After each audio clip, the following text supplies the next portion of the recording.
85,000 men. Two armies face against each other. This is the Valley of Dien Bien Phu, and the battle that takes place here will decide the fate of the region. The outcome of this battle rests on the decisions of one man.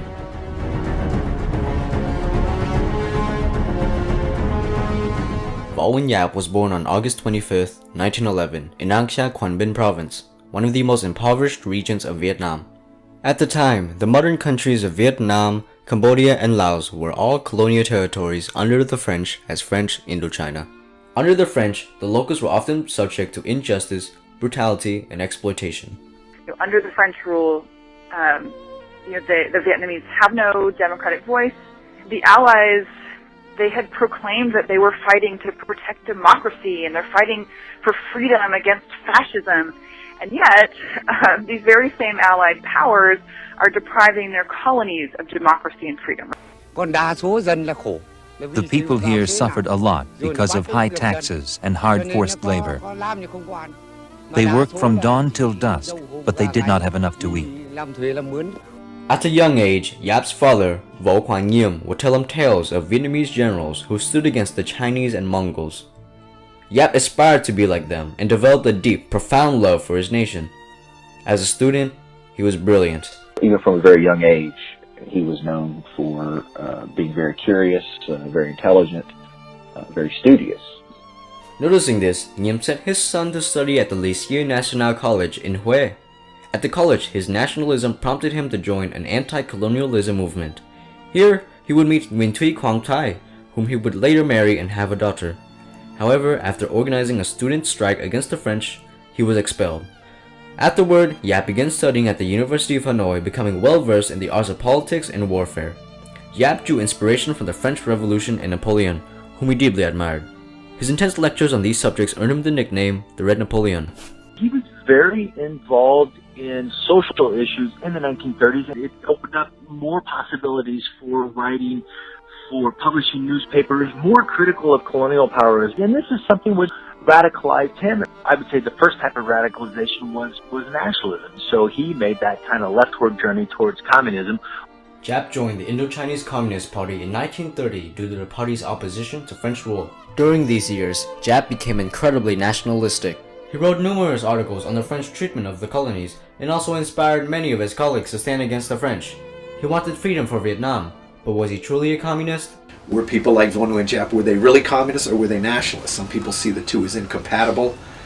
The answer is they were both. They were ardent nationalists who wanted to end French colonial rule, and they viewed communism as the best formula, the best method for achieving this goal. The communists emerged as the most effective anti-colonial force, and as you might imagine, the French weren't interested in that. In 1939, France outlawed communism. Many Vietnamese communists, including Giap, abandoned their families and fled to China. Any that stayed were arrested. While in China, Giap met and befriended Ho Quan, also known as Ho Chi Minh.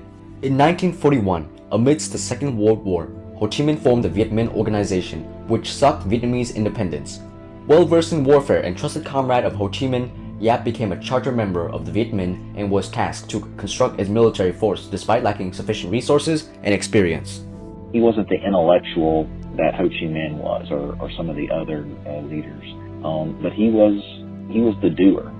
He was the guy that got things done. After the surrender of Japan in World War II, the Viet Minh rushed to Hanoi and became the Provisional Government of Vietnam.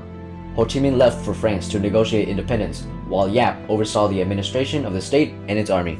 The French refused to cede their colonial possessions in Indochina, imposing more stringent controls on their properties.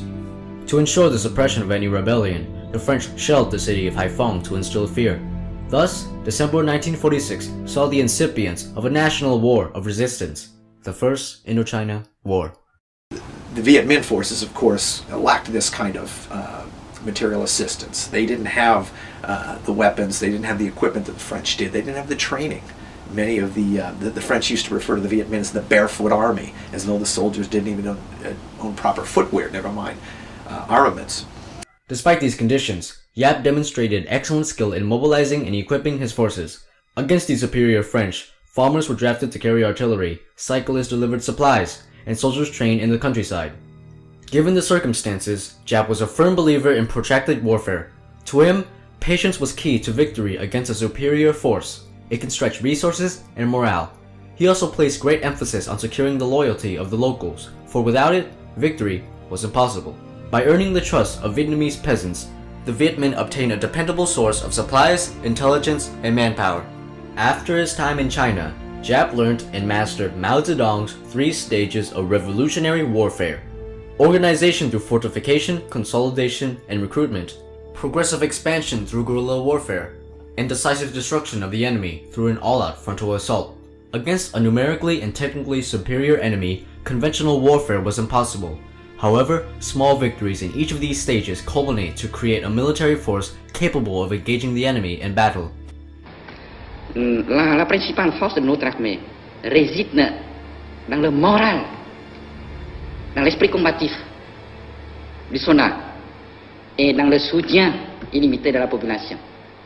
Et puis, dans la technique. 2 facteurs. Le facteur primordial, le facteur moral. Alors nous sommes fiers du moral élevé de notre armée. Maintenant aussi.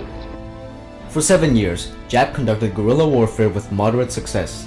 However, in 1950, the Viet Minh suffered devastating losses in the Battle of the Red River Delta. Nearly 20,000 men were lost.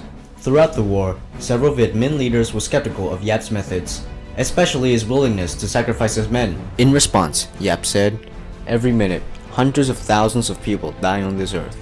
The life or death of 100, 1,000, tens of thousands of human beings, even our compatriots, mean little." He understood that victory came at a great price, and often reminded his men that the cause was ultimately more important than individual lives. Victory meant an independent Vietnam, forever free from foreign control. Giap had prolonged the war for 8 years, and French public opinion had long faltered. General Henry Navarre, seeking a decisive victory, chose to fortify at Dien Bien Phu, a valley near the Viet Minh's Laotian supply lines. Thousands of troops from the French Army's elite and Foreign Legion parachuted into the area.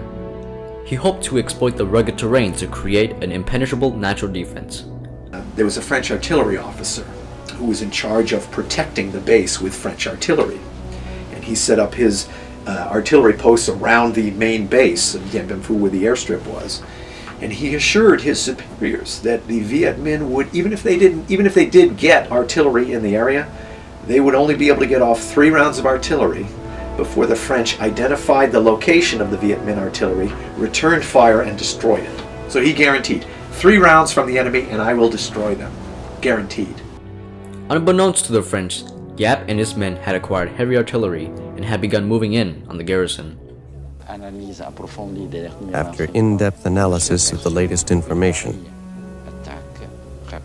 I realized that such an attack was not 100% sure of success. One of the fundamental rules, if not the most fundamental rule of Vietnamese military science, is that in war, you must win. On March 13, 1954, Giap's men surrounded and besieged the French base with 105mm guns. By the 5th day, the strongholds out of fortifications had already fallen, and numerous French troops were deserting. The siege continued for 56 days until the French were finally overwhelmed by the endless bombardment. The French surrendered on May 7, 1954. The First Indochina War was over. After over 60 years under French rule, the Vietnamese were finally free. After the war, Giap became a national hero and was tasked to calm the people and restore order in the newly independent Vietnam. He declared, "In the past, our greatest challenge was the invasion of our nation by foreigners. Now that Vietnam is independent and united, we can address our biggest challenge. That challenge is poverty and economic backwardness." Giap is often regarded as a controversial figure. To many, he was a ruthless killer who was cruel to his enemies and his own men. Yet, it is undeniable that he took a stand for his ideas, his beliefs, his country. He stood against imperialism and exploitation. He stood against the French. He wasn't a soldier, he was a fervent nationalist turned general. He is honored as the architect of the People's Army of Vietnam and a master strategist of guerrilla warfare. In a time when European powers attempted to keep their colonies at any cost, Giap played a crucial role in securing his country's independence. His actions and those of many others like him would precipitate into the gradual unraveling of the European colonial empires.